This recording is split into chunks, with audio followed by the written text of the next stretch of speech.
ये कहानी 1980 की एक सच्ची घटना पर आधारित है, जहां पर एक आदमी जंगल की गहराइयों में खो जाता है और वहां पर जो कुछ उसके साथ होता है उसे कभी कोई नहीं भुला पाया।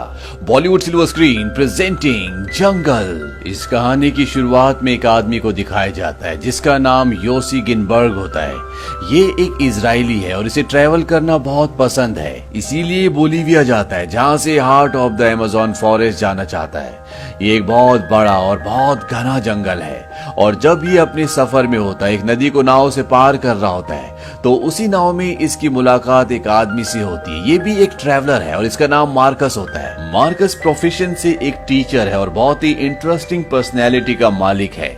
मार्कस को अपना यहाँ पर एक पुराना दोस्त मिलता है जिसका नाम केविन है और वो केविन की और योसी की मुलाकात करवाता है। केविन एक फोटोग्राफर और ट्रैवलर है जो लगभग पूरा साउथ अमेरिका घूम चुका है। अब अगले दिन योसी जब मार्केट में जा रहा होता है, तभी पीछे से उसे एक आदमी आवाज लगाता है और वो उसे पूछता है, आर यू अमेरिकन? योसी कहता है कि नहीं, मैं एक इजरायली हूँ, मैं अमेरिकन नहीं हूँ। और इसके बाद ये दोनों बातें करते हैं और वो आदमी योसी को बताता है कि जंगल की गहराइयों में अभी भी ऐसे आदिवासी हैं जिन्हें दुनिया के बारे में कुछ भी नहीं पता और ना ही दुनिया ने उन्हें कभी देखा। ये एक हिडन वर्ल्ड है और अगर तुम चाहो तो मैं तुम्हें वहां तक ले जा सकता हूँ। वो अजनबी योसी को अपनी एक फोटो भी दिखाता है जिसमें वो आदिवासियों के साथ खड़ा होता है और अब योसी को यकीन आ जाता है कि ये सच बोल रहा है। वो वापस आता है और वही बात मार्कस को और केविन को बताता है। योसी बहुत एक्साइटेड होता है और वो उन्हें कहता है कि हम एक ऐसी दुनिया देख सकते हैं जिसे आज से पहले किसी ने नहीं देखा। मार्कस कहता है कि तुम उस अजनबी की बातों पर विश्वास कैसे कर सकते हो और जिन आदिवासियों के बारे में किसी को नहीं पता उसे कैसे पता चला, वो वहां पर क्या करने गया था। योसी कहता है कि वो आदमी वहां पर सोना ढूंढने के लिए गया था, वहां नदी में बहुत सोना है। उसने कहा कि जब हम वहां से वापस आएंगे तो सबकी सोने से जेबें भरी होंगी। लेकिन केविन और मार्कस उसकी बातों से कन्विंस्ड नहीं होते, लेकिन वो उन्हें कहता है कि तुम एक बार उस आदमी से मिल लो। और अगले दिन ये तीनों की तीनों उससे मिलते हैं और वो इन तीनों को मना लेता है और ये चारों के चारों अब उस सफर पर जाने के लिए तैयार है जहां पर ये एक ऐसी सभ्यता से मिलेंगे जिन्हें आज तक दुनिया ने नहीं देखा, जो दुनिया से अलग थलग है। अब इनका ये सफर बहुत लंबा है, इसीलिए जाने से पहले ये तैयारी करना शुरू करते हैं, बहुत सारी शॉपिंग करते हैं और एक दुकान के बाहर ये तीनों के तीनों अमेज़न का मैप देख रहे होते हैं। तभी वो स्ट्रेंजर जिसका नाम कार्ल है, जो इन्हें अपने साथ जंगल में उन ट्राइब से मिलवाने के लिए ले जाएगा, वो इनके पास आता है। वो कहता है जंगल के बारे में इस मैप में कुछ भी नहीं दिया गया, जंगल में हमेशा नदी को फॉलो करो, जंगल में सबसे अच्छी दोस्त तुम्हारी सिर्फ नदी है। और अगले दिन ये चारों के चारों अपने सफर पर निकल जाते हैं। पूरा दिन सफर करने के बाद रात को ये एक जगह स्टे करते हैं और वहां पर कार्ल इन्हें बताता है कि दरअसल हम जिन लोगों से मिलने वाले, जिन आदिवासियों से मिलने वाले, हमें ऐसा लगेगा कि वो पुराने युग में यानी कि स्टोन एज में जी रहे हैं, लेकिन वो बहुत स्मार्ट है, वो हमसे बहुत आगे हैं, वो जिंदगी की सच्चाई को जानते हैं और उन्हें हमारी दुनिया से कुछ भी नहीं चाहिए, वो पूरी तरह से आजाद है। अगले दिन ये आगे का सफर तय करते हैं और जो स्ट्रेंजर होता है जिसका नाम कार्ल है, वो कहता है बारिश होने वाली है। कैल्विन कहता है बारिश, लेकिन आसमान में तो एक भी बादल नहीं है। लेकिन कुछ ही देर बाद बारिश होना शुरू हो जाती है और ये एक जगह आसरा लेते हैं क्योंकि रात हो चुकी है। कार्ल इन तीनों को कहता है कि कल तुम्हें मैं असली खाना खिलाऊंगा क्योंकि हम एक कबीले तक पहुंचने वाले हैं। और अगली सुबह एक लंबा सफर तय करने के बाद ये उस कबीले तक पहुंच जाते हैं जहां पे कार्ल को सब जानते हैं। इन्हें देखकर वहां पर सारे कबीले वाले खुश हो जाते हैं। ये पूरी रात वहीं गुजारते हैं और एक रात गुजारने के बाद ये चारों अब उस कबीले की ओर बढ़ जाते हैं जो इस दुनिया से छुपा हुआ है, जिसके बारे में कोई भी नहीं जानता। और जब नदी आती है तो कार्ल योसी को वहां से सोने का एक टुकड़ा ढूंढ कर दिखाता है। इससे सब खुश हो जाते हैं। दरअसल ये खुश इसलिए होते हैं क्योंकि अब इन्हें लगता है कि कार्ल बिल्कुल सच बोल रहा है। अभी तक कहीं न कहीं इनके मन में एक डाउट था, लेकिन इन्हें नहीं पता था कि इनका जंगल का सफर इतना मुश्किल होने वाला है। इन्हें चलते हुए कई दिन हो चुके हैं और अभी भी इन्हें जिस जगह पर पहुंचना है वो यहाँ से 3-4 दिन की दूरी पर है और मार्कस के पैर पूरी तरह से जख्मी हो जाते हैं। वो आगे का सफर तय नहीं कर सकता, इसीलिए यहाँ पर इन्हें रुकना होगा। कार्ल इन तीनों को कहता है कि मैं यहाँ से आगे का सफर अकेला ही तय करता हूँ, मैं उस कबीले तक पहुंच जाता हूँ और उसके बाद मैं वहाँ से कुछ लोगों को लेकर यहाँ पर आऊंगा और तुम्हें अपने साथ ले जाऊंगा। लेकिन केविन ऐसा करने से मना कर देता है। वो कहता है कि तुम हमें अकेला छोड़कर यहाँ पर नहीं जाओगे क्योंकि जंगल के बीचों बीच आ चुके हैं और इन्हें वापस जाने का रास्ता नहीं पता। केविन कहता है क्यों ना हम एक राफ्ट बनाए और नदी से होते हुए आगे का सफर तय करे। हालांकि काल ऐसा नहीं चाहता, लेकिन वो कहते हैं कि इसके अलावा हमारे पास कोई भी रास्ता नहीं है। और अब ये तय करते हैं कि ये नदी के सहारे आगे जाएंगे और ये चारों मिलकर राफ्ट बनाना शुरू कर देते हैं, जिसके लिए लकड़ियां लाते हैं और उन्हें एक साथ बांधकर एक राफ्ट यानी कि लकड़ी का एक बहुत बड़ा बेड़ा बनाते हैं। उसके ऊपर ये अपना सारा सामान रखते हैं और अब ये चारों के चारों उस राफ्ट पर बैठकर नदी से आगे का सफर तय करते हैं। लेकिन ये सफर इतना आसान नहीं होता। सुबह तक जो नदी पूरी तरह शांत थी, शाम होते होते एक लंबा सफर तय करने के बाद वो नदी अब पूरे उफान पर है और इन चारों को राफ्ट में बहुत प्रॉब्लम हो रही होती है। इसीलिए काल कहता है कि हमें साइड में राफ्ट को रोकना होगा, लेकिन केविन ऐसा नहीं करना चाहता। वो कहता है हमें नदी के साथ बहते रहना होगा और इसी बात पर इन दोनों के बीच में आर्ग्यूमेंट्स होना शुरू हो जाते हैं। लेकिन सबको काल की बात माननी पड़ती है क्योंकि वो इस जंगल को ज्यादा अच्छे से जानता है। इसीलिए साइड में अपनी राफ्ट को रोक देते हैं। काल कहता है मैं जंगल से कुछ खाने का इंतजाम करके आता हूँ और वो जंगल में चला जाता है। और केविन योसी से कहता है कि मुझे लगता है कि काल को तैरना नहीं आता, इसीलिए वो राफ्ट से आगे का सफर तय नहीं करना चाहता। और अगली सुबह होता भी ऐसा ही है। जब ये तीनों की तीनों राफ्ट की तरफ जा रहे होते हैं तो काल उस राफ्ट में जाने से मना कर देता है। वो कहता है कि मैं मछलियों का खाना नहीं बनना चाहता, मैं पैदल ही अपने आगे का सफर तय करूंगा और तुम्हें आगे जहां पर हमें जाना है वहां पर मिलूंगा। दरअसल मैप में इनके पास एक लोकेशन होती है जहां पर इन्हें पहुंचना है, लेकिन केविन अब पैदल नहीं जाना चाहता। उसे लगता है कि राफ्ट का सफर सबसे सुरक्षित है और वो कहता है मैं राफ्ट से जाऊंगा।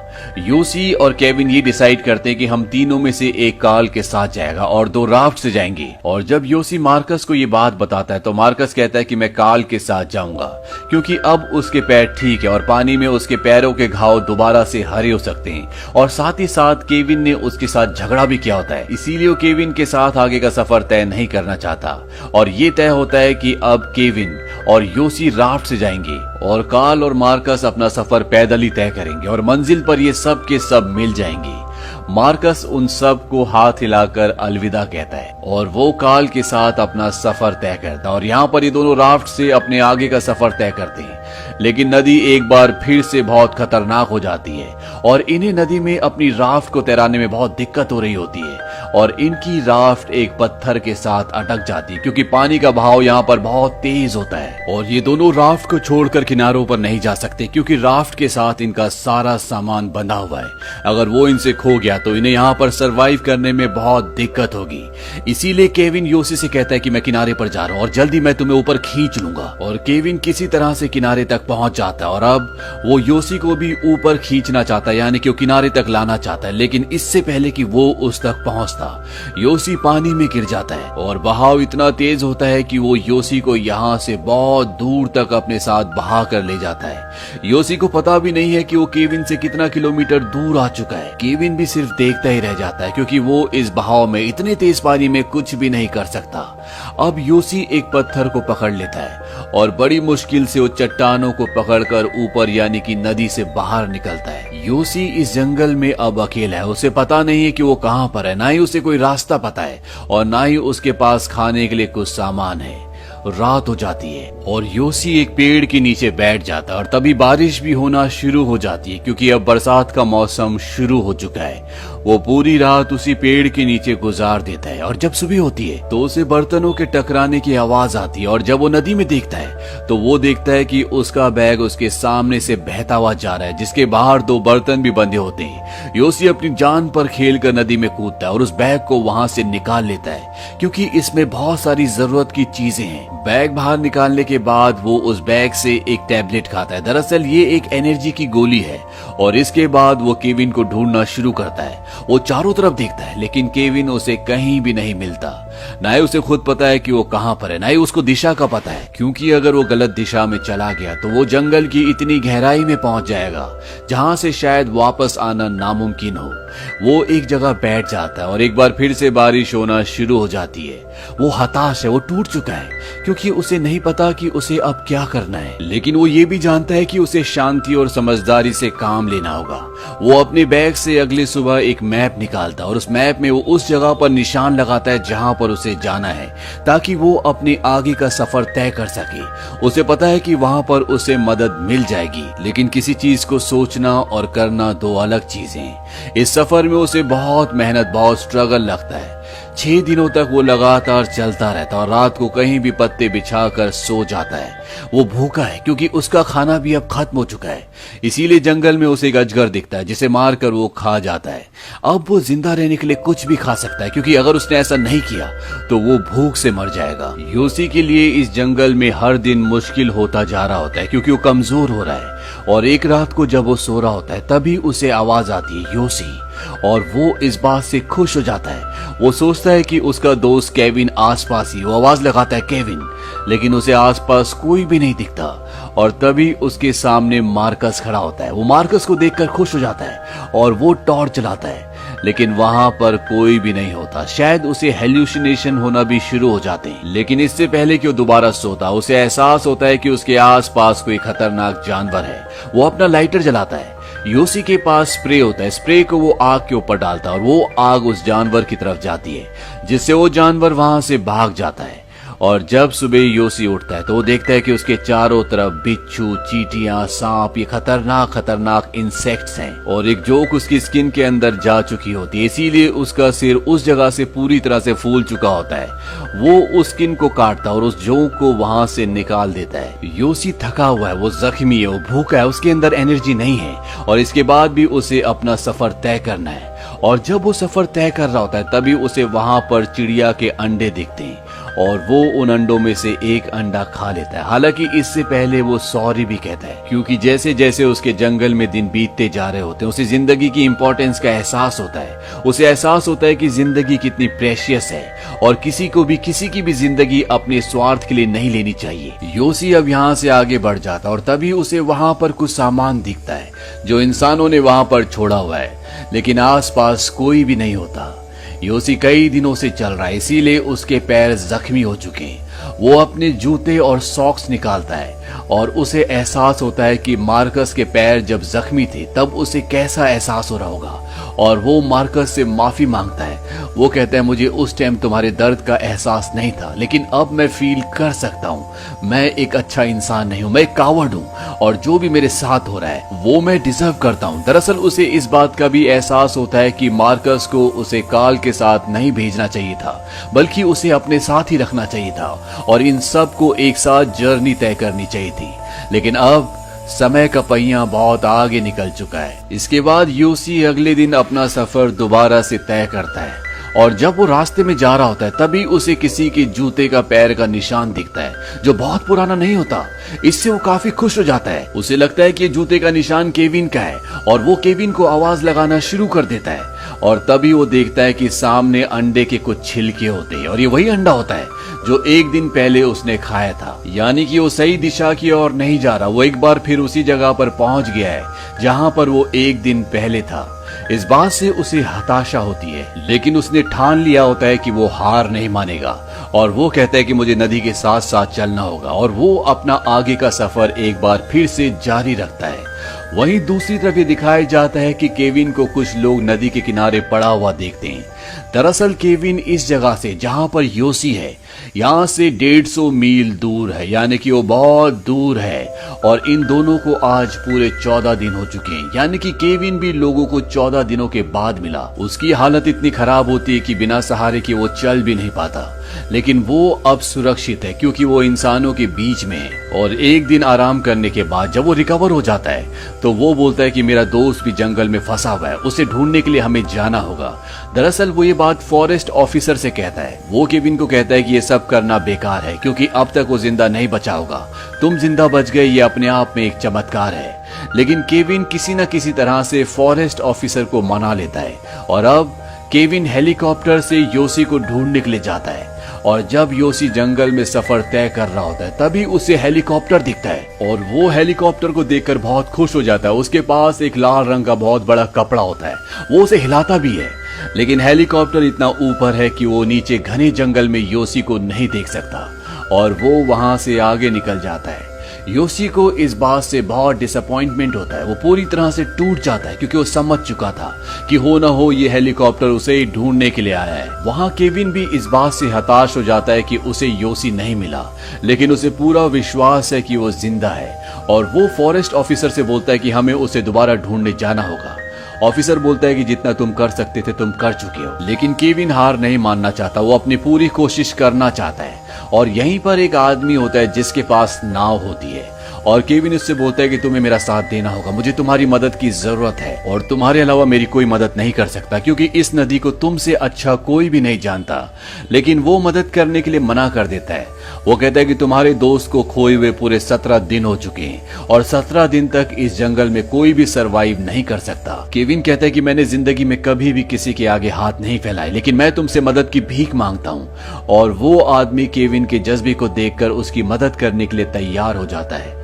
वहीं जंगल में ये दिखाया जाता है कि योसी अब पूरी तरह से टूट चुका है और जब वो पूरी तरह से हताश हो चुका होता है तभी वहां पर उसे एक लड़की दिखती है। ये एक आदिवासी लड़की है और उसे देखकर वो पूरी तरह से हैरान हो जाता है, क्योंकि उसने इतने दिनों बाद पहली बार किसी इंसान को देखा है। लेकिन ये लड़की इंग्लिश नहीं बोल सकती, यानी कि ये दोनों बातें नहीं कर सकते और साथ ही साथ ये लड़की बहुत डरी भी हुई होती है। लेकिन योसी उसे कहता है कि तुम्हें मुझसे डरने की जरूरत नहीं है, मैं तुम्हारी सुरक्षा करूंगा। और उस लड़की को भी योसी पर विश्वास हो जाता है। योसी उसे सोने के लिए अपना ब्लैंकेट भी देता है ताकि वो अच्छे से सो सके और खुद वो पूरी रात पेड़ के नीचे बैठा रहता है। योसी के दिल में एक सेटिस्फैक्शन है कि कम से कम उसके साथ अब कोई इंसान तो है। और अगले दिन वो अपना सफर उसी आदिवासी लड़की के साथ तय करता है। वो उससे बहुत सारी बातें करता है। हालांकि वो लड़की उसकी बातें नहीं समझ पाती, लेकिन अब उसके पास कोई तो है जिससे वो अपनी बातें कर सकता है। उसे खाने के लिए एक चीज भी मिलती है, लेकिन वो लड़की मना कर देती है। वो कहती है कि इसे मत खाओ, ये सड़ा हुआ है। लेकिन वो कहता है कि मैं भूखा हूं, मैं हर्ट हूं, मेरे को चोट लगी हुई है और मुझे अपनी जिंदगी बचाने के लिए ऐसा करना पड़ेगा। रात हो जाती है और योसी उस लड़की को कहता है कि तुम मेरे पास आ जाओ, तुम्हें मुझसे डरने की जरूरत नहीं है, ईश्वर हमारे साथ है। और वो उस लड़की को अपने हाथ के ऊपर सुला देता है और वो उसके कंधे पर हाथ रख के उससे दिलासा दे रहा होता है कि ईश्वर हमारी रक्षा करेगा, वो हर कदम पर हमारे साथ है। लेकिन अगले पल वो देखता है कि उसके सामने कोई भी लड़की नहीं होती, बल्कि उसका हाथ जमीन पर होता है। दरअसल ये उसका सिर्फ एक भ्रम था। उस भ्रम में वो एक लड़की के साथ चल रहा था, यानी कि इतने दिनों से जंगल में अकेला रहने से योसी की दिमागी हालत अब खराब होना शुरू हो गई है।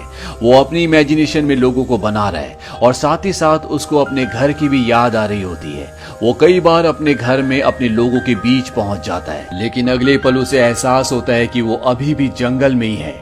योसी धीरे धीरे आगे बढ़ रहा होता है क्योंकि वो किसी भी तरह से नदी के किनारे तक पहुंचना चाहता है। और जब वो उस तरफ जा रहा होता है तो वो एक दलदल में गिर जाता है और जैसे वो हिलता है वो और भी नीचे धंसना शुरू हो जाता है। और योसी अपना दिमाग पूरी तरह से शांत करता है, क्योंकि दलदल में इंसान जितना हिलता है वो उतना ही नीचे धंसता चला जाता है। योसी बड़ी मुश्किल से एक टहनी के पत्ते को पकड़ता है और धीरे धीरे वो टहनी को पूरी तरह से पकड़ लेता है और उससे अपने आप को खींच के दलदल से बाहर निकाल लेता है। योसी का बैग भी अब दलदल में रह चुका है। वो इतना थक चुका है कि वो चल भी नहीं सकता। वो रेंगते हुए धीरे धीरे करके आगे बढ़ता है और ये वो पल होता है जब इंसान की जिंदगी उसके हाथों से छूट रही होती है। योसी बड़ी मुश्किल से आगे रेंगता हुआ बढ़ता है और वो देखता है कि एक टहनी पर बहुत सारी चींटियां होती है। योसी अपनी पैंट को पूरी तरह से टाइट कर लेता है। योसी का वेट अब पहले से आधा हो चुका है, वो बहुत कमजोर हो चुका है। वो अपनी पैंट को पूरी तरह से टाइट कर लेता है और वहां पर जो खतरनाक चींटियां होती है जिनके डंक से इंसान तड़प जाता है, वो उन सभी चींटियों को अपने शरीर के ऊपर डाल लेता है। और जैसी वो चींटियां योसी को डंक मारना शुरू करती हैं, योसी के खून में एक रफ्तार आ जाती है। उसके दर्द से वो भागना शुरू कर देता है और उसे यहाँ पर हेल्यूसिनेशन भी होना शुरू हो जाते हैं। उसे वो सब लोग दिख रहे होते हैं जो उसकी जिंदगी में होते हैं। वो मार्कस को देखता है, वो उस लड़की को भी देखता है जो जंगल में उसे दिखती थी। उसे केविन, अपने घर वाले सब दिख रहे होते हैं और साथ ही साथ उसे आवाज आ रही होती है कि तुम हार नहीं मान सकते, डोंट गिव अप, तुम आगे बढ़ते रहो। और योसी भागता हुआ किसी तरह से नदी के किनारे पहुंच जाता है और वहां पहुंचते वो जमीन पर गिर जाता है और बड़ी मुश्किल से वो बड़ी बड़ी लकड़ियां लाता है और वाई का साइन बनाता है ताकि ऊपर से अगर कोई हेलीकॉप्टर गुजरे तो इस साइन को देखकर वो समझ जाए कि योसी यहाँ नीचे है। और तभी वहां पर एक कछुआ आता है। योसी एक पत्थर उठा लेता ताकि वो उसे मार कर खा ले, लेकिन वो उसे नहीं मारता और वो उसे कहता है कि तुम जिंदा रहोगे, तुम्हें डरने की कोई जरूरत नहीं है। हालांकि वो भूखा है, लेकिन फिर भी वो उस कछुए को जाने देता है और दोनों हाथ फैलाकर आसमान की तरफ देखते हुए वो ईश्वर को धन्यवाद करता है। हालांकि वो जानता है कि अभी भी वो यहाँ से घर वापस नहीं जा सकता, लेकिन फिर भी ईश्वर ने उसे इतनी शक्ति दी कि वो घने जंगल से इस किनारे तक पहुंच सका। अगली सुबह दिखाया जाता है कि उसका दोस्त केविन उसे चारों तरफ ढूंढ रहा होता है और वो इसी किनारे पर पहुंच जाता है जहां पर लकड़ियों से उसने वाई लिखा है। लेकिन केविन उस वाई को नहीं देख पाता। वो चारों तरफ देखता है लेकिन योसी यहाँ पर कहीं भी नहीं होता। उसके साथ जो आदमी होता है जिसकी बोट होती है वो कहता है कि तुमने बहुत कोशिश कर ली लेकिन हमें वापस जाना चाहिए, यहाँ से आगे हम नहीं जा सकते। और वो बोट पर बैठकर वापस जाने लगते हैं और तभी योसी जो कि सो रहा होता है उसे बोट के इंजन की आवाज आती है और जब वो बड़ी मुश्किल से उठकर देखता है तो वो देखता है कि केविन उसे ढूंढने के लिए यहाँ पर आया था, लेकिन अब वो जा रहा है। वो बहुत मुश्किल से खड़ा होता है, उसके अंदर इतनी हिम्मत नहीं होती कि वो केविन को आवाज लगा सके। और योसी के हाथ से एक बार फिर से अपनी जिंदगी को बचाने का मौका निकल रहा होता है, लेकिन तभी केविन देख लेता है कि वहां पर योसी खड़ा है। वो जल्दी से बोट के साथ वापस आता है और वो योसी को अपने गले लगा लेता है। योसी को जिंदा पाकर वो बहुत खुश होता है। हालांकि इनकी दोस्ती बहुत लंबी नहीं थी, लेकिन इनके बीच में एक बहुत गहरा रिश्ता था, इसीलिए केविन ने कभी हार नहीं मानी और वो योसी को ढूंढता रहा। योसी को लेकर वापस वो उस जगह पर आ जाता है जहां पर इंसान रहते हैं और वहां पर योसी को जिंदा देखकर सब हैरान होते हैं। केविन के विश्वास ने और योसी के जिंदा रहने के जज्बे ने उसे जिंदा रखा और इस तरह से योसी की जिंदगी बच जाती है। और अंत में हमें ये बताया जाता है कि कार्ल और मार्कस का कभी भी पता नहीं चला। हालांकि केविन ने उन्हें कई हफ्तों तक ढूंढा भी, लेकिन उनका कभी कोई सुराग नहीं मिला।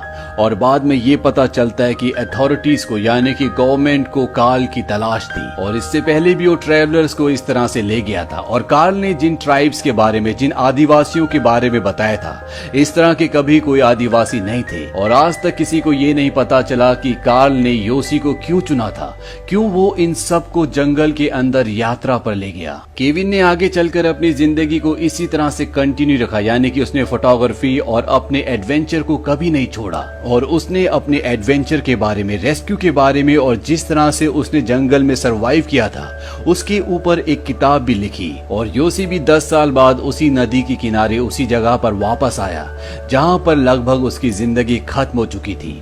और उसने भी आज तक अपनी जिंदगी के एडवेंचर को, अपनी हाइकिंग को, जर्नी को कभी नहीं छोड़ा। वो उसी तरह से आज भी जिंदगी जीता है। योसी सिर्फ इसलिए बच पाया क्योंकि उसने हार नहीं मानी और साथ ही साथ उसको विश्वास था कि वो इस जंगल से, इस मुसीबत से जरूर निकलेगा। और हुआ भी ऐसे ही। और अपनी जिंदगी में इतना बुरा वक्त देखने के बाद उसकी जिंदगी आगे हमेशा अच्छी रही। तो ये थी पूरी कहानी फिल्म जंगल की। ये फिल्म सन 2017 में रिलीज हुई थी, जो हमें कभी ना हार मानने की सीख देती है। IMDb पर इसकी रेटिंग है 6.7। उम्मीद करते हैं कि ये कहानी आपको पसंद आई होगी।